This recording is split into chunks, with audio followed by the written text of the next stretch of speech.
know me. I'm one of the original members of the Inside Edge and have been a Mastery Circle member forever. And uh, first of all, it's just great to see so many people here. I mean, I'm almost like, whoa, this is beautiful. Um, I was cleaning out my computer the other day, and a file popped up, and it said Mother God. And I said, Mother God, what's that? So I opened it up and I read it, and it was an article from years ago uh, called God in the Feminine Form. And I was so struck by the synchronicity of what's going on in the world today with women, and, how much has happened uh, around all of it, that I thought, I'm just going to illustrate her article. Well, I got into it and I went way beyond what she did because that's what I do. So I I've put together a PDF presentation, not a PowerPoint. And I'm not a good memorizer, and I don't speak that well off the cuff. So I'm going to be reading everything that's on the screen. You can read it too. But I've also got pictures that you can look at while I'm reading. So if Mary Grace will allow me to share the screen.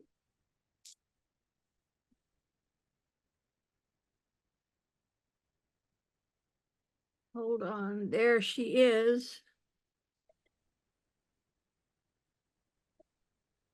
And let me scoot it over here a little bit. And I'm assuming you can see God, our mother, right? Yes, we can. All right, so hold on. Let me organize myself here. And so here we go. God, our mother. And here's what inspired me. This is a photograph by I believe it's Finnish or Scandinavian photographer. And this is his mother. And he dressed her this way. And she was so stately and so beautiful. And I thought, if God were a woman, what do I think God might look like? And she came to mind. So she was my inspiration.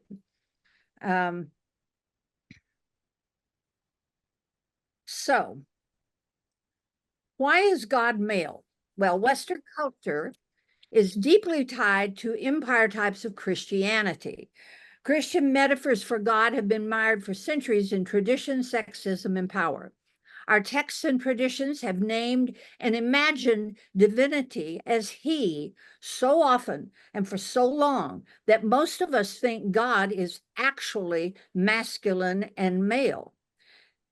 And this is a quote: that pervasive patriarchal idea of God equals male, which then has turned into male equals God, has damaged us all at every level, from personal to societal, and it needs to change. Children and adults of all genders need to know that God is also mother, mama, and she.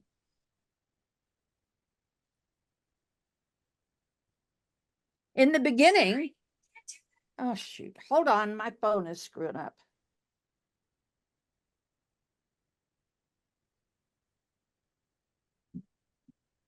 In the Near and Middle East, the female deity was intertwined with the earliest beginnings of religion so far discovered anywhere on earth. The goddess was unquestionably the supreme deity who ruled all, creator and lawmaker of the universe, prophetess, provider of human destinies, inventor, healer, hunter, and valiant leader in battle. The list below are the goddess names from the Inuits, Syria, Aztec, Egypt, Sumer, Phoenicia, India. And notice they're all goddess of sea, mother of ocean, love and war, mother of the gods, fertility, especially India, which is still believes in all the goddesses. They have not moved into the other. The activity in all things, the great power that creates and destroys. That's Kali, mother of the gods. The primordial essence. Oh man, people, hold on. I keep trying to turn off my phone. I'm very, very, very sorry. We have Mother Nature and Mother Earth.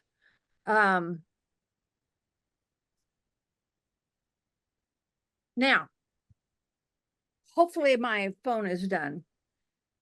These are goddesses from around the world. Let's begin on the left. If you're not familiar, that's the famous Sheila na gig of Ireland. That is the mother holding herself open, as is the source of all creation, followed by the Egyptian goddess, followed by, I believe that's a Mesopotamian goddess. Next is the goddess of many breasts. I'm not sure. I think she might be Roman. She's Turkish. Mhm. Thank you, Turkish.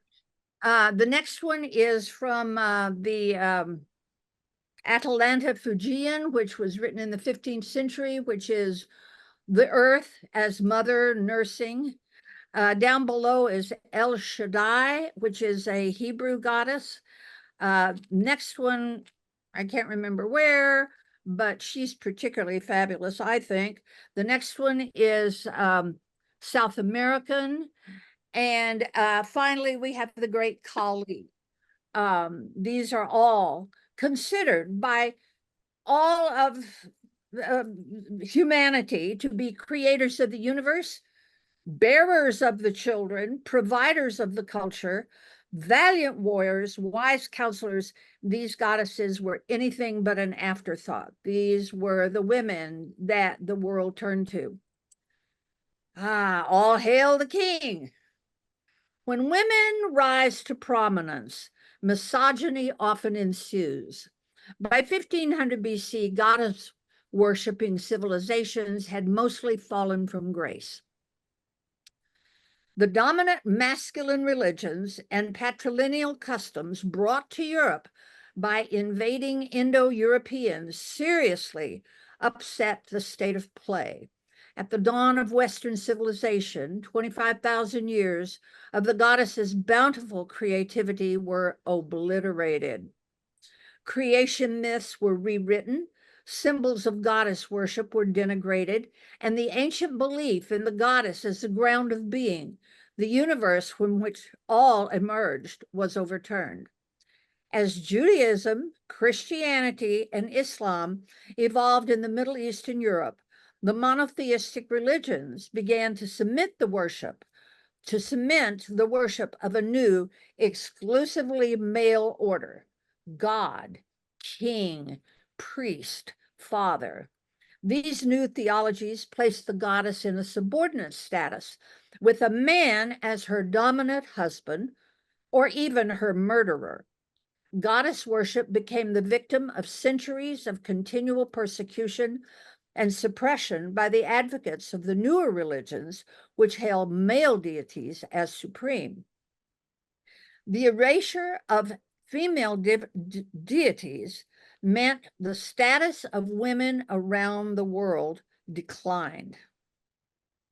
So here we have our Father who art in heaven, hallowed be thy name. He is strong, he is powerful, he rules the world. The garden story, instead of a history of ancient female religions that were celebrated for thousands of years, we are most familiar with the Christian creation story of Adam and Eve and their expulsion from Eden, courtesy of Eve, making her, responsible for the downfall of all mankind from paradise.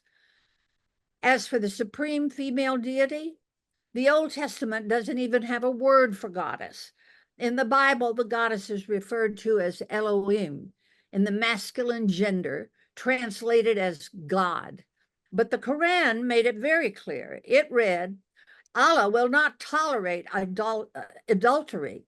The pagans pray to females. It's likely no coincidence that the patriarchal cultures that conquered early indigenous populations are fundamentally intertwined with the downfall of the goddess and the reframing of the revered form of worship as cultic, lewd, and primitive.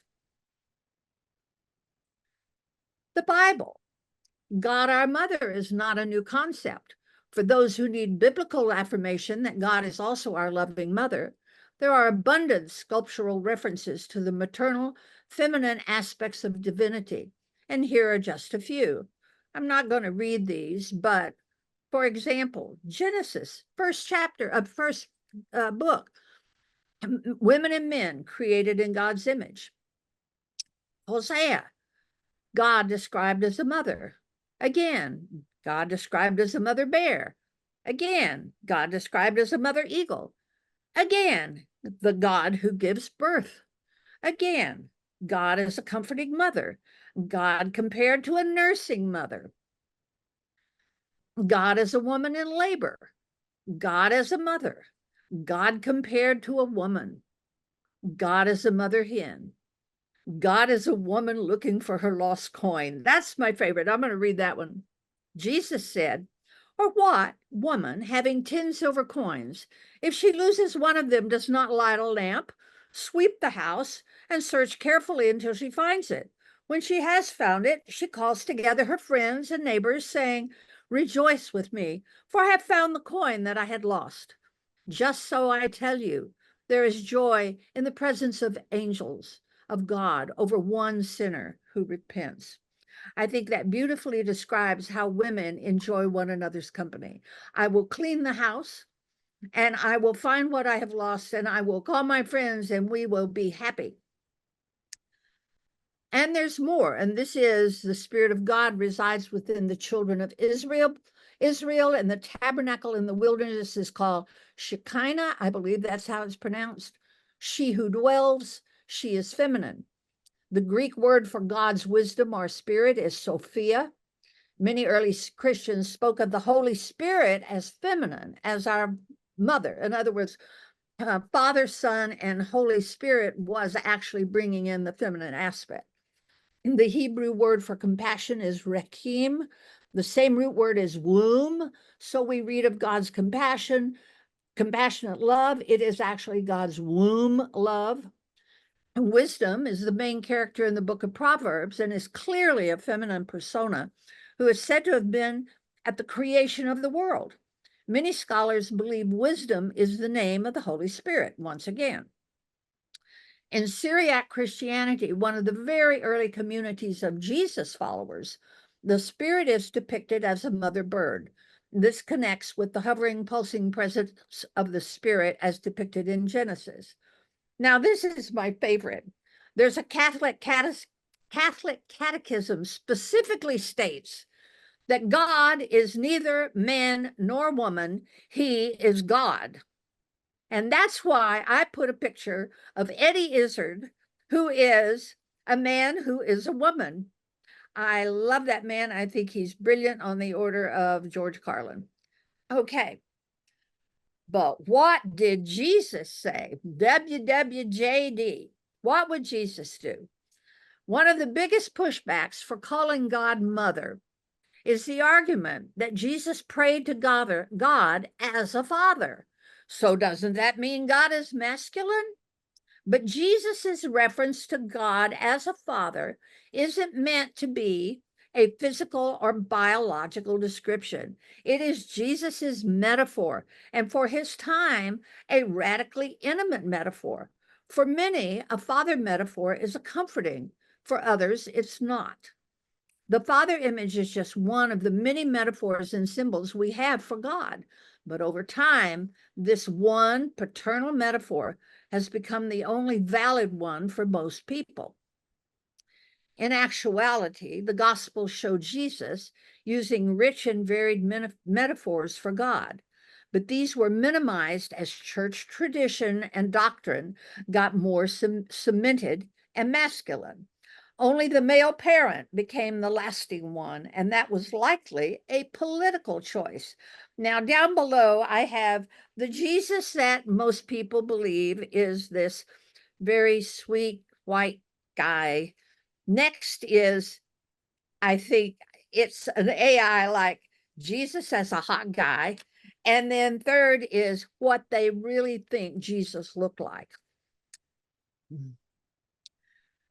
Did he really say that? Meaning Jesus, did he really say that?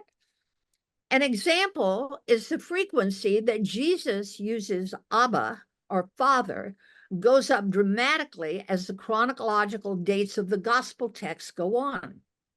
There are 4 mentions of Abba in the earliest one. Mark, which was written approximately 40 years after Jesus' death. By the time John is written, at least 40 or 50 years later than Mark, so 80 or 90 years after Jesus' death, the number of Abba uses has increased to over 100 times. Basically, as church tradition gets further codified, the writers depict more and more often Jesus using a male paternal address and metaphor. We must remember the economic implications of the kind of society Jesus envisioned and taught about, and be cautious in applying our modern day concepts of a father to a text that is 2,000 years old. At that time and context, a father was first a provider. The suppression of God in the feminine gender has been a conspiracy in biblical translation. One way in which biblical translators, almost certainly all men, given who was allowed to learn and write, kept God in the feminine gender out of our sacred text is simply by using a proper noun instead of a pronoun. The word for God's spirit in Hebrew is, and I'm going to mispronounce this, hello, Rauk, and is always a feminine noun. In many languages, nouns have a feminine or masculine gender, but English grammar does not have gendered nouns.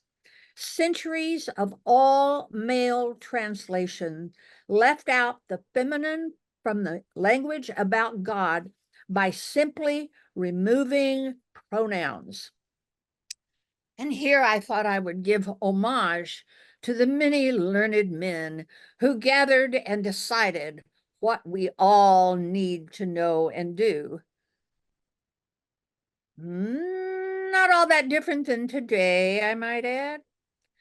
And then I thought in what I wanted to show some of the wise pronouns all around us. And here I have Ruth Bader and Toni Morrison and Jane Goodall, and then an older Asian woman, an indigenous woman. That one in the middle is a beautiful artist. Oh God, what's her name? Lobi, to help me. She's a fine, fine artist. And the one on the right, she's not smoking, she's actually holding a flower, but I think she sort of represents all of modern elders today. Louise Neville. Bouchard. Louise Neville, who is a brilliant artist. Okay, let's go back. Why God language matters. The language we have for diversity is by necessity symbolic. We only have images and metaphors to gesture towards God, because all language is too small to encapsulate the reality of the thing being named. But due to a combination of tradition, sexism, power, and the limitations of language, our God language and ideas used in our art, music, and liturgies have become almost exclusively masculine. So much so that many of us have forgotten that these words and images were only ever metaphors hinting at a mystery. This harms all of us.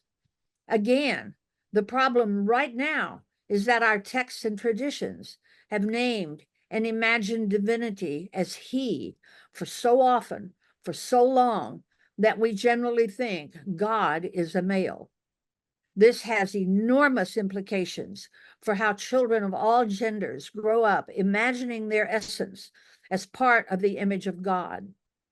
Our stuck God language contributes to a world in which women and girls remain marginalized and seen as less than, and the mothering and feminine qualities in all genders are undervalued. How could they not be when our narratives and language about God are so imbalanced? Even for those who don't ascribe to a religious tradition, the overwhelmingly masculine language choices for God, ultimate reality, become the waters in which we all swim. I thought this was a beautiful depiction of the famous Adam touching God's finger and the goddess touching the goddess figure.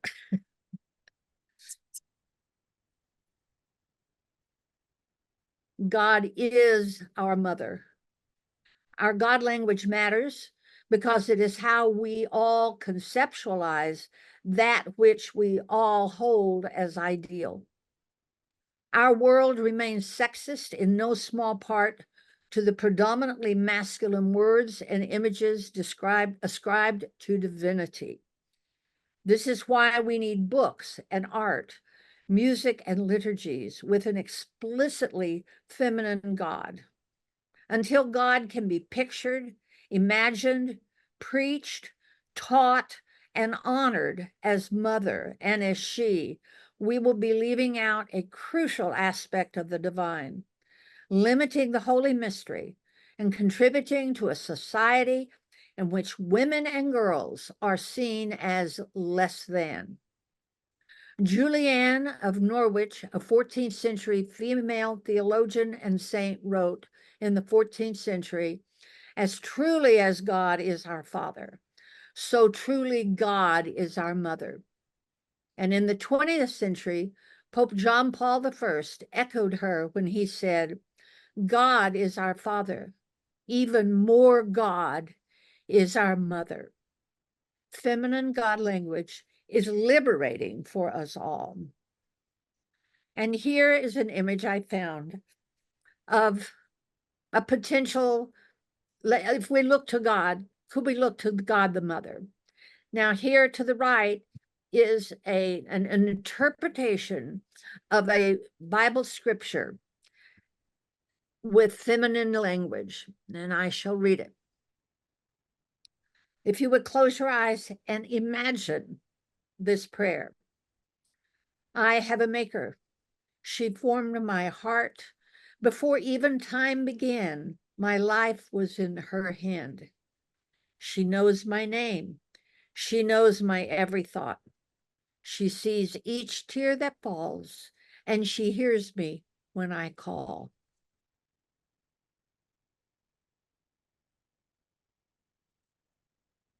Thank you. I would now like to open this up to conversation. Anything you have to say? Let's go for it. I can open it up to the gallery if you take down the screen share. I did. It's still showing Thank you. Thank screen you. share. Okay, hold on. Let me see if I can undo it. I'm looking at the gallery. All right, how do I get myself out of here, everybody? Somebody tell me. Tim and Dana. are Yeah, texting. at the top, you'll see stop screen share.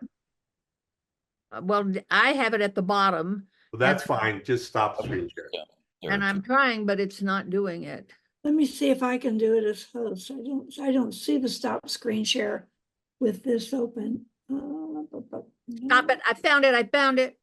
Okay, There you go. That's there good. we go. Great. I realized I rushed through it. But I thought it was extraordinary. everybody in here is pretty sharp and they can follow pretty fast. And I thought it was extraordinary. thank you. Thank you. Looks like Dave Okay. has have Let's- his hand up. Let's start with David. What do you say, David? Very good presentation. A couple of things I'd like to add. First, there's a book I read, The Feminine Face of God, many years ago. So that might be something to check out. In my own work, I see the goddess as the soul, and it's feminine regardless of gender. And she is the eternal part of us, of God. And I also see that there is the divine masculine, which is the part of us that is the oneness that we want to connect with, that to be of service to humanity and to shine our divine qualities. And the other thing I want to talk about a little bit is the stamping out of the goddess is very deliberate, as you said. And in the Bible, I believe that the God in the Bible is really aliens, ancient aliens, very powerful beings that appear as God. And they wanted to stamp out all our divinity, whether it was divine feminine or divine masculine. Wow, that's a good one. So, I like to go there. do any of you feel the same way? I've read Paul Wallace's work, a research of how the gods were considered Elohim, which is plural, so it's not the God of oneness. And he goes into great detail through the Bible and using a lot of etymology to understand the truth. And now I'll leave it to others. Thank you. Thank you. Okay, the next, Patricia. Yes. Oh, fantastic presentation. Thank you so much, Nita. I could have listened to you for hours. And I like the artwork you included. I learned in anthropology class that when our ancestors were nomadic and the women were so athletic just from walking so much, they were so lean, so they ovulated less often. So the children they had children years apart. But then when agriculture came into history, they settled down, they were more sedentary, and when a woman has more fat, there is more estrogen and more babies. And that brought the issue of inheritance, which brought the whole concept of patriarchy, and the the woman had to arrive to marriage being a virgin because the man had to make sure that his children would inherit his patrimony. And when all this happened, the worship of the goddess dissolved, and then the worship of this monotheism god, male god, know-it-all, appeared. But anyway, it's good to have this concept because the way we talk and affects the way we think and the way we feel. And it's amazing as a child, being a girl, how there was this concept of being less than in front of the male growing up in Argentina. So thank you for your presentation. Thank you. I think I'm looking up here, but I think Bill was, Ruth is actually next. well, Bill had his hand up first, I think. Didn't you? I'll let Ruth go, and then Okay, also, go ahead. also Go ahead, can I? Ruth. Let me just throw in something needed too. Sharon may not know how to use it, but she's been waving her hand. So I see Sharon, and I will definitely pull her out of here, in here. all Okay, right. Ruth, go ahead. this was an outstanding presentation. And I wanted to talk a little bit about, from the Jewish point of view, from the what we call the Tanakh, the Bible, is that God is referred to both with male and female endings. So that when there's the letter hey at the end of a word, it usually designates that it's female. So God is referred to both ways. And the Shekhinah, that was the word you were trying to pronounce, the Shekhinah is considered the female essence of God. So, but this has been a real problem for modern Jewish women of reclaiming the equal position of women. And actually, the Marcia Falk is a poet who wrote a Jewish woman's version of the Bible, in which she takes all the stories and reinterprets them from a woman's point of view. The thing that I wanted to mention that's important is the word ruach, which means spirit, is a male word, but the word neshama, which means soul, ends in the hey, so that's female. So there is the play between the two all the time. The question is, what was done with it? And in the Bible, you will see there are some full chapters where it names all the men and their children and grandchildren and great-grandchildren. It goes through the entire lineage, but it doesn't mention the women. But coincidentally, or not so coincidentally, the chapter we just read in the Tanakh has to do with the 5 daughters of Zelophehad, they're called. And they're very important, not just because of what their petition was to Moses and to God. They're important because they are all named in the Bible, each one of the 5 women. So they came to Moses and they said, there are no sons in our family. Why should we be deprived of our inheritance of land? And Moses didn't know what to answer. And so he went to God and he asked what the daughters are asking, should they not be allowed to inherit land?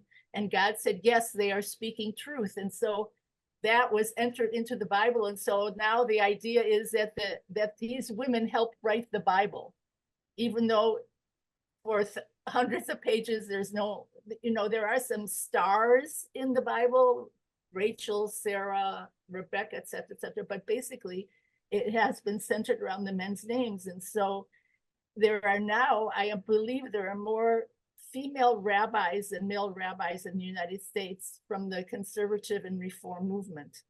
And what I was saying with a cute little story, that one of the female rabbis was speaking publicly, and she said her 4-year-old son came down one morning and said, "Mommy, can men be rabbis too?" So there is a shift, but it's very hard one, and it's still going on. And there are a few Orthodox female rabbis that have been recognized, but very few, like a handful. And so it's still going on, this battle royale, and I appreciate what you brought to us this morning, Nita. Thank you. Carolyn. Sarah, are you doing the? Here I am. Would you like me to? Yes, please. 2 things in the Ruth and whoever else might clarify this, but I remember seeing that Abba, the whole point of Jesus saying that was because it was like speaking to daddy, as opposed to the big, strong author image, that it was, you could be closer to your divine part that you're praising. And also that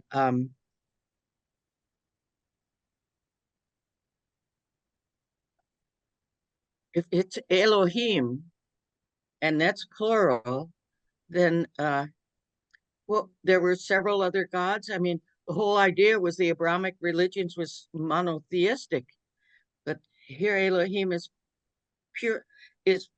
multiple. So I don't understand how that can be. So once more, I am not understanding things. Join the party. Okay, Hyacinth. But could I just answer that? Well, Could I just answer that, Nita? That there are many names for God in the Bible, many names, and one of them is Shaddai, which means my breasts. So that is definitely a reference to women. Shaddai, El Shaddai means my breasts. Okay, that's good. Hyacinth. Well, thank you so much, Nita. Oh my gosh, this is an idea that I love seeing shared with the world. As the grateful Christian scientist that I am and have been all my life, this is the only way I was introduced to God as father and mother. So it's really, truly wonderful to see a whole mastery circle session devoted by you to bringing this idea to us. It was very, very, as you do everything, well presented and prepared. And just, I'm going to speak for Jasmine too. It touched our hearts because, you know, this is, like I said, the only way I've ever known God as father and mother. So to see from this lovely group that I cherish so much, to see that idea brought really touched my heart this morning. Thank you all. Love you all. Love you, Nita. Thank you so much. I have to tell you, Hyacinth, one of the sources, I have a whole bibliography of, you know, God is a mother and blah, blah, blah. And one of them is God is a Black woman. And that more and more people believe that God is a Black woman, you know. What? Hey, Hey now. We're Hey just gonna now. have Hey we're just now. gonna have Black women presiding all over the place. I'm telling you, I'm telling you. Okay. Let's Okay, thank you again. Thank you, Hyacinth. It's always good to see your face. Oh, Pamela, it's in Sharon's the, waving, Nita. yeah. Sharon. Sharon is in line. I'm gonna, Sharon, you're fourth in line. I hope you got some time. Yeah. Okay. Pamela, you Okay. guys, I know it's wonderful to talk, but there's a whole bunch of people want to talk. So go. Yeah. Okay. Okay. So, the Olympics is going on in Paris, France, and so the French people and around Paris, we're watching, and it's been stunning because there's so many more women competing alongside men together with some of the competition, and they're doing great. There's so much more competition, women against women, doing all kinds of unbelievable physical things that I've never seen before. I mean, flying through the air, flipping over, and the back goes over a rope and they don't kill themselves. And it's just, so it was a physical, real experience of the humanity and the equality and the harmony of men and women together here. And it's just, and so, yes, wonderful, wonderful, wonderful. Yeah, okay. Thank you. Christine. Yes, thank you for this presentation. And so I know that pendulums need to swing, and so the swinging back, on your list of quotes from the Bible, the last one really resonated me, that God is neither male nor female. And I sort of just want to throw out there, in this time of, you know, when we talk about the masculine and the feminine and there's gender fluidity, you know, it's just interesting that and again, I say this knowing about the pendulum, and it does need to swing back. And there is an agenda for having put the male figure as God. But, you know, it would be so nice if we could just look at God as neither, as a higher power, as neither. Why does it have to, I mean, you know, why do we have to go there? So that's all I wanted to say. Yes, I always think nature is my God. Bill.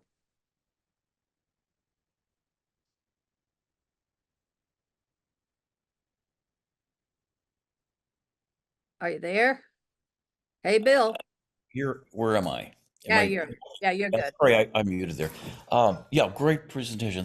Thank you so much. And just following on what Christine had said, and also earlier comments too, that yeah, there's another side to the coin, and there's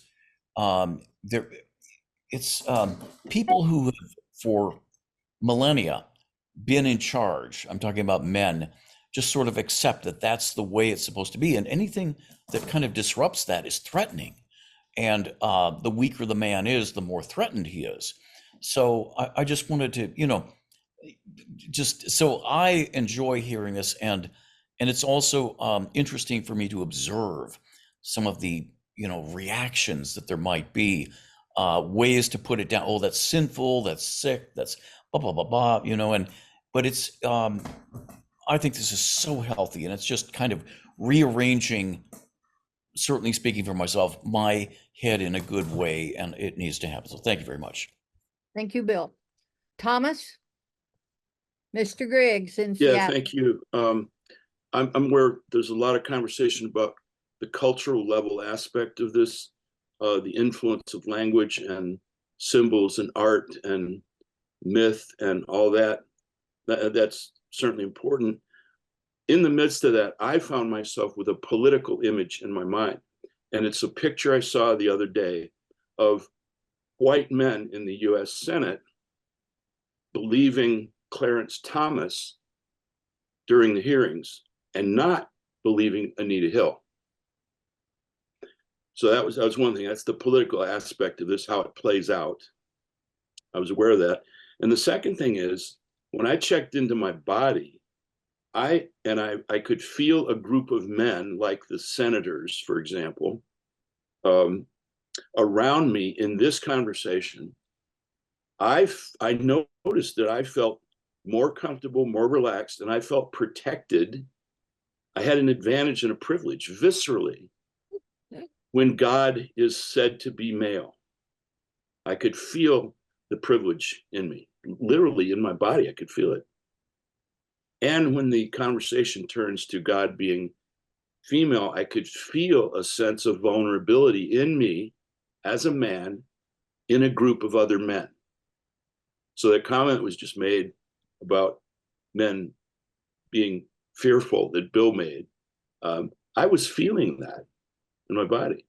So this is such a layered conversation. It's not just cultural, it's not just political, it's also personally, emotionally, visceral for me. I'm in with that. Thank you, Thomas. I really appreciate where you went with that, because it's very awkward to talk about God as a woman, and for those very reasons. It's like women feel awkward talking about God as a woman. It's like, wait, as she said, where's my daddy? Who's your daddy? On that note, I'm going to my favorite, Sharon. Go, Sharon. Okay, I'm unmuting myself. Good morning, everyone. Thank you, Nita K.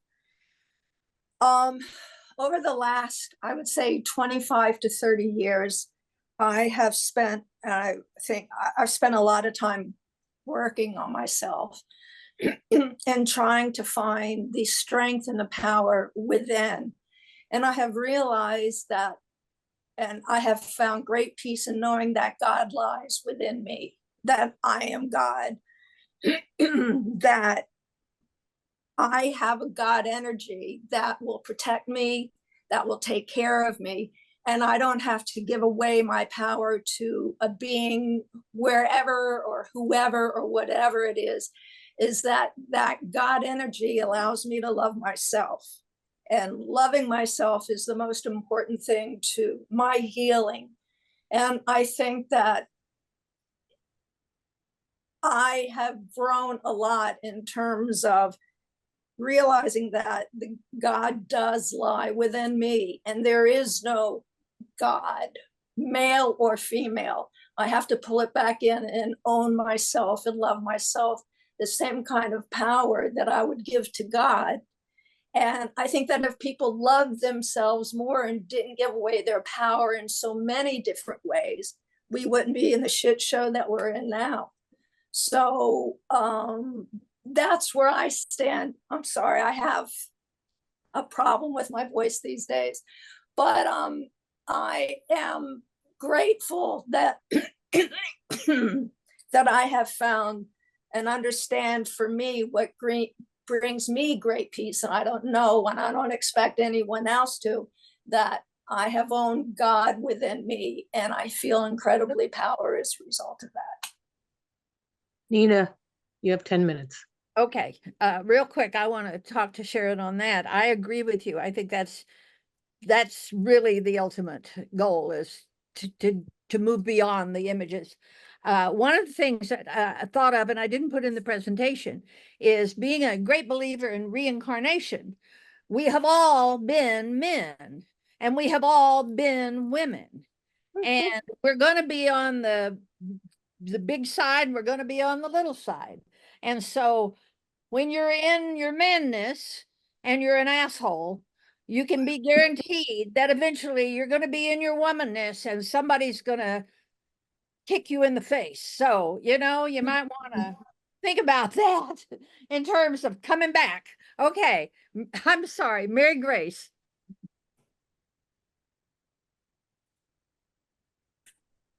Yeah, Nita, where did you get your PhD in the history of religions? What school? I'm Well, I totally don't know impressed. shit. I don't know shit. No, you pulled together a lot here. A variety of quick comments. El Shaddai is sometimes translated the breasted one as an image of the mountains. It's a very earthy image, and not only feminine, but earthy image of God. And the cultures were matriarchal until about 3000 BC.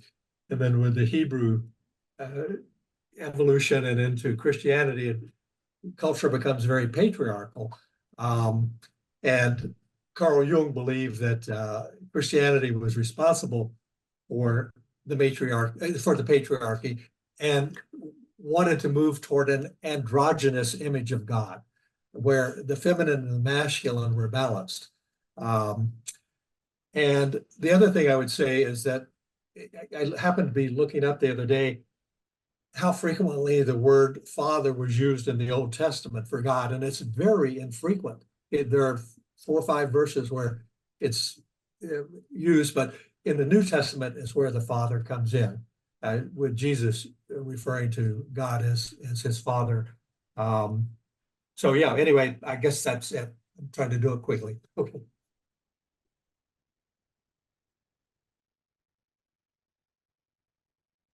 Nita, you're muted.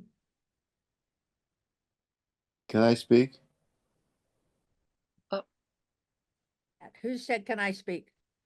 Jim Nichols. Jim said, I can go after Jim. He's our guest today, so go ahead, Jim. Okay. James? Yes, I wanted to add that in the Roman tradition, the Catholics,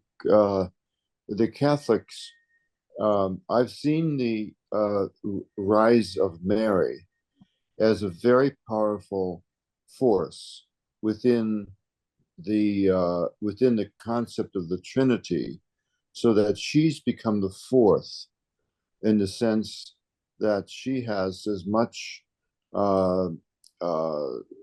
inspiration and at Medjugorje, at Fatima, at Lourdes, she has gained a tremendous position within the Catholic tradition, so that for example, in the Rosary, the Our Father is said as much as the Hail Mary.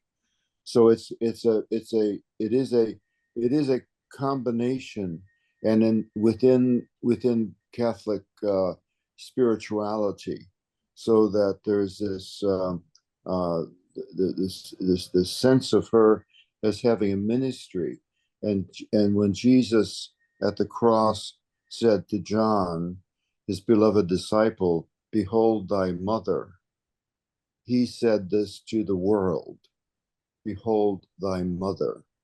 And this Marian, she's not just the virgin, she's full of grace. So the gracefulness of her is really is much a part of Catholic thought and tradition, and inspiration. So I take great solace in that. And then at the with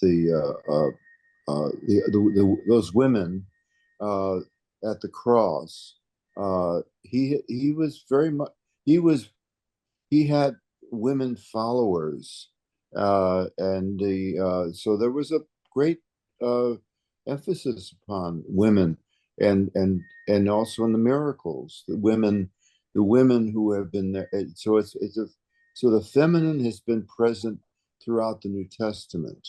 Thank you. Thank Thank you. We appreciate it. I really like what you said. Nita, if I may put a quick note in. No, wait. Denise has been waiting patiently. Okay. And What about me? I was And- next. Patricia's next. To Jim in. Yes, very, very fast. Your comment about that book reminded me of a conversation I had with my son when he was 10 years old. He came to me one day saying, Mom, you taught me that God is a spirit. So, and that is not a he or a she, but everybody says he. So I've been thinking about it. And you know what? If God, I came to this conclusion, Mom, at 10 years old, he said this. If God has gender, God is a Black lesbian. I wanted to leave you with that thought. Thank you. Okay. Denise, where are you? I'm here. Okay. And then Jonathan, and then I think we're good. All right. So I was I was kind of spurred on by what Patricia said the last time.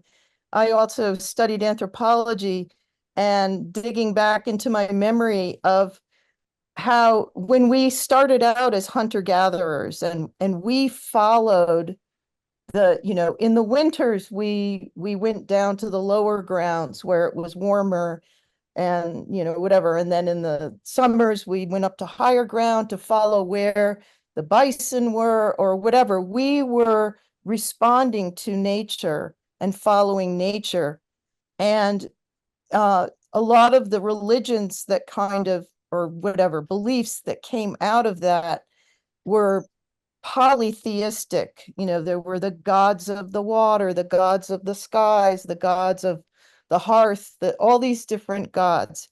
And even if you look back to pre-Christianity in, say, Eurasia in Europe, there were saints. There were the god of the this, the god of the that, god of fertility.